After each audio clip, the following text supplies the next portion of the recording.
6월 28일부터 대출 규제가 완전히 달라집니다. 정부가 갑자기 규제를 강화하면서 생애 최초와 청년, 실수요자까지 모두 영향권에 들어갔습니다. 대출 한도가 6억 원으로 제한되고요. 수도권에 전입 의무가 생깁니다.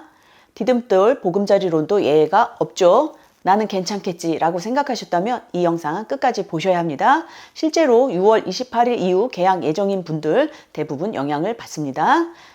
정부가 왜 이렇게 갑작스럽게 대출 규제를 했을까요? 집값이 천정부지로 뛰고 2021년도처럼 과열될 것 같으니까 이렇게 급하게 정책을 만들었는데요. 집값을 내리려면 공급이 최고죠. 근데 당장 공급을 할 수가 없잖아요. 가장 손쉬운 게 대출 규제입니다. 그냥 날로 먹는 거죠. 기존엔 수도권과 규제 지역에서 생애 최초로 집을 살 경우에 LTV 최대 80%까지 대출이 가능했죠. 그런데 6월 28일부터는 이 한도가 70%로 줄어듭니다.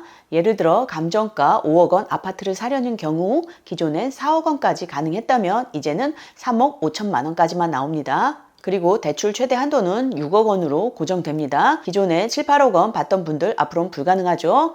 혹시 지금 집 살 계획이 있으신가요? 그러면 이 변화 직접 영향받습니다. 6월 27일 계약을 체결하고 계약금 영수증까지 제출된 경우는 종전 기준이 적용될 가능성이 큽니다. 하지만 단순 가계약만 한 경우는 적용이 어려울 수 있습니다. 내 계약이 기준일 전인지 아니면 기준일이 아닌지 꼭 체크해 보셔야 합니다. 그런데 여기서 잠깐 이 법안이 소급 적용될 수도 있다고 합니다. 주담대가 40년에서 30년으로 바뀐다면서요? 아니요, 그게 결정이 안 났어요. 그럼 스트레스 DSR은 2단계 적용을 하잖아요. 네네. 7월부터 3단계인데 이거는 미리 계약하신 분들 네. 계약하고 계약금 받은 거 하고 그다음에 신고 필증까지 첨부하면 네네. 너는 그냥 2단계로 해주겠다. 이건 공문이 왔어요. 네. 오늘 신청에 승인까지 신청을 해야 된다. 심사 신청은. 네. 그래서 지금 막 우는 분도 있고 그래요. 내일 당장 맡기는 분도 많은데 자세한 것은 다음 주에 확실하게 나온다고 하니까요. 그때 다시 영상을 찍어서 올리도록 하겠습니다.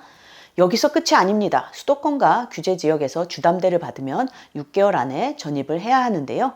전입을 안 하고 버틴다. 어떻게 되나요? 대출금 회수되고요. 3년간 대출 제한이 됩니다. 투자 목적으로는 절대 안 된다. 이렇게 정부가 확실하게 못을 박은 셈이죠.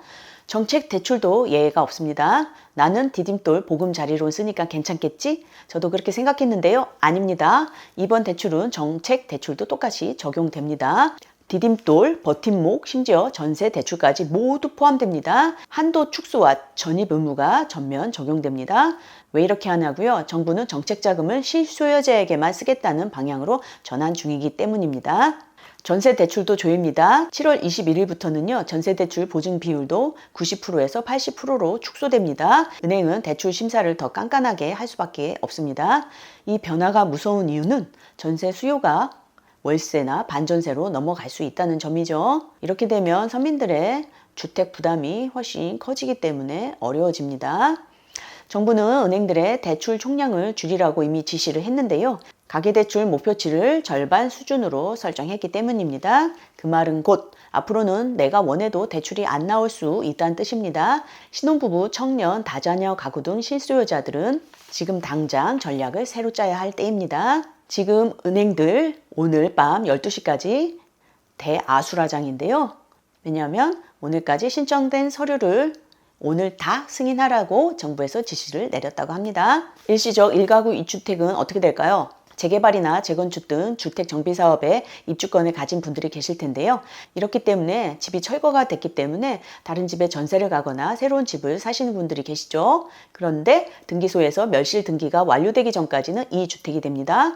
그렇기 때문에 이 대출이 안 나올 가능성이 높습니다. 우리 집은 이미 철거가 돼서 없는데 멸실 등기가 없으면 집이 있는 것으로 간주되죠. 어처구니가 없죠. 뭐 땅바닥에 가서 자란 이야기인가요?